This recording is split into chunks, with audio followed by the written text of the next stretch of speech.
تسلیم نہیں کریں گے میں آپ کو غلط ہی دوں گا۔ تو حضرت ابراہیم علیہ السلام راستے سے واپس مڑے اور جب گھر کے قریب پہنچے ایک تھیلے کے اندر مٹی ڈالی اور وہ اٹھائی اور گھر چلے گئے۔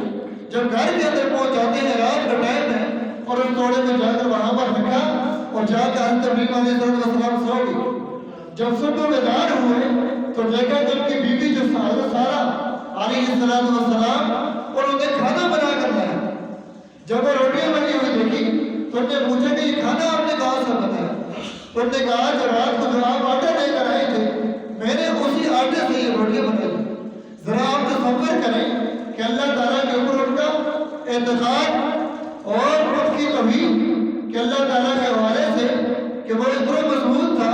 کہ اللہ تعالیٰ کی وجہ سے انہوں نے اللہ تعالیٰ کو اپنا خالق اور مالک اور حقیقی خالق اور مالک مانا۔ وہ آپ کے اندر بھی چلے گئے لیکن جب گھر کے اندر وہ مٹی لے کر پہنچ جاتے ہیں اس توڑے کے اندر مٹی رکھ دی تو اللہ تعالیٰ نے جب اپنے بندے کی یہ ساری چیزیں دیکھی تو اس مٹی کو اللہ تعالیٰ نے اپنے بندے کے لیے آٹا بنا دیا، رزق بنا دیا۔ یہ وجہ ہوتی ہے اللہ تعالیٰ کے اوپر اعتقاد کی، یہ وجہ ہوتی ہے کامیابی کی۔ اور اسی طرح میں اور آپ بھی چاہتے ہیں کہ ہم بھی دنیا کے اندر ہم ہر شعبے کے اندر کامیاب ہو جائیں، لیکن کامیابی کی قرآن کہتا ہے کہ قد افلح المؤمنون الذین هم فی صلاتهم خاشعون والذین هم عن اللغو معرضون والذین هم للزکاة فاعلون۔ اپنے مالوں کے اندر سے زکات نکالنا، لغو باتوں سے اعراض کرنا، یہ ہے مومن کی اور کامیاب مومن کی مثال اور کامیاب مومن کی یہ چیزیں صفات اللہ رب العزت قرآن کے اندر بیان کرتے ہیں۔ اسی طرح حضرت موسیٰ علیہ السلام جب فرعون کے پاس کے دعوت دینے کے لیے فرعون نے ان کی دعوت کو ٹھکرا دیا، لیکن دوسری طرف جب حضرت موسیٰ علیہ السلام اس کے ساتھ جنگ کی اور بعد یہاں تک پہنچی کہ ایک طرف حضرت موسیٰ علیہ السلام جا رہے اور پیچھے پورے فرعون کا لشکر اور آگے راستے کے اندر دریا آ جاتا ہے، سمندر آ جاتا ہے، وہاں پر کوئی رستہ باقی نہیں ملتا۔ حضرت موسیٰ علیہ السلام کے قوم کے لوگ ان سے کہہ رہے تھے کہ موسیٰ پیچھے ہمارے فرعون ہے اور آگے ہمارے دریا ہے، یہ سمندر ہے، آج تجھے ہمیں مروا دیا۔ تو حضرت موسیٰ علیہ السلام نے یقین اللہ تعالیٰ کے اوپر تھا، انہوں نے جا کے اپنی لاٹھی جب اس سمندر کے اندر ماری، اسی سمندر اور اسی دریا سے ہمارا راستے بن جاتے ہیں۔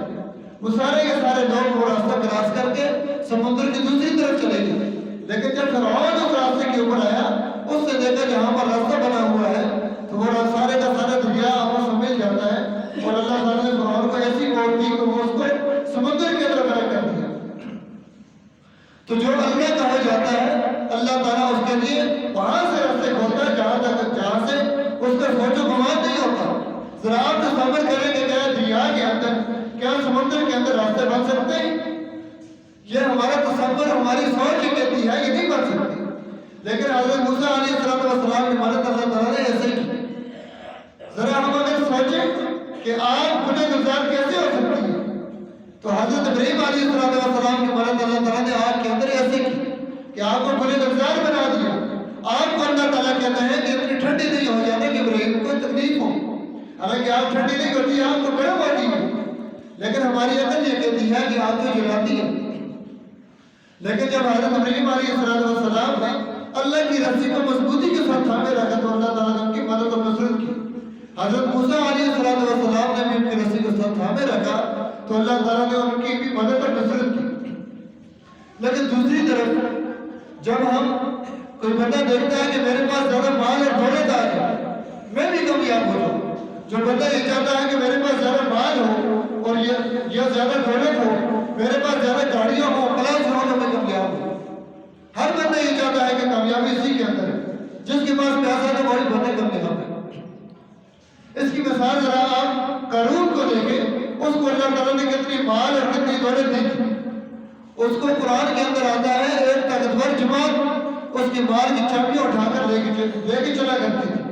اللہ تعالیٰ نے اس کو اتنا مال دیا تھا، تو جب اللہ تعالیٰ کی طرف سے حکم آیا حضرت موسیٰ علیہ السلام نے اس سے کہا کہ آپ اپنے مال کے اندر سے 1000 ایسا آپ نے زکات نکال دیا۔ ہمیں تو حکم ہے کہ آپ اپنے مال کے اندر 100 میں سے 2.5% کر دیں، لیکن اس کو یہ کہا گیا کہ آپ نے مال پورا مال اپنا اکٹھا کرے، اس اس میں سے آپ نے 1000واں حصہ آپ نے زکات نکالا۔ جب اس نے زکات نکالی، اس کا حساب کتاب کیا، وہ بہت زیادہ رقم بن گئی اور بہت زیادہ مال بن گیا،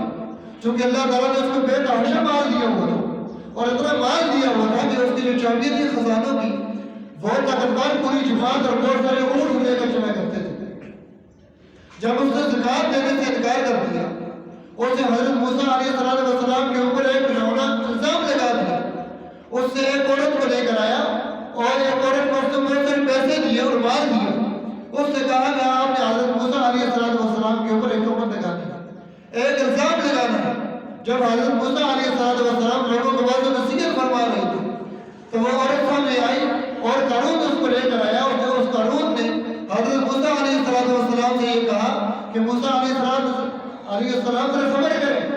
آپ اس عورت کی بات کو سنیں، اس عورت کے ساتھ اعوذ باللہ آپ نے زنا کیا۔ جب حضرت موسیٰ علیہ السلام کے اوپر یہ تہمت لگی، حضرت موسیٰ علیہ السلام نے اس عورت کو سامنے کیا اور اس کو قسم دے کر پوچھا، اور پھر جب حضرت موسیٰ علیہ السلام کے جناب اس عورت کے سامنے آیا تو اس عورت یہ سچ کہنے کے اوپر وہ مجبور ہوگی۔ اس نے کہا کہ مجھے قارون نے اتنا مال دیا اس وجہ سے کہ تاکہ مجھے اپنے مال کے اندر سے مجھے زکات نہ دینی پڑے، تو لہٰذا حضرت موسیٰ علیہ السلام کے اوپر یہ الزام لگے۔ تو حضرت موسیٰ علیہ السلام وہیں سے سجدے کے اندر گر گئے۔ حضرت موسیٰ علیہ السلام کے دل سے یہ دعا نکلی، یا اللہ اس قارون کا دباؤ برباد کر دے، اس کو زمین کے اندر جسال ہے۔ تو جتنے لوگ تھے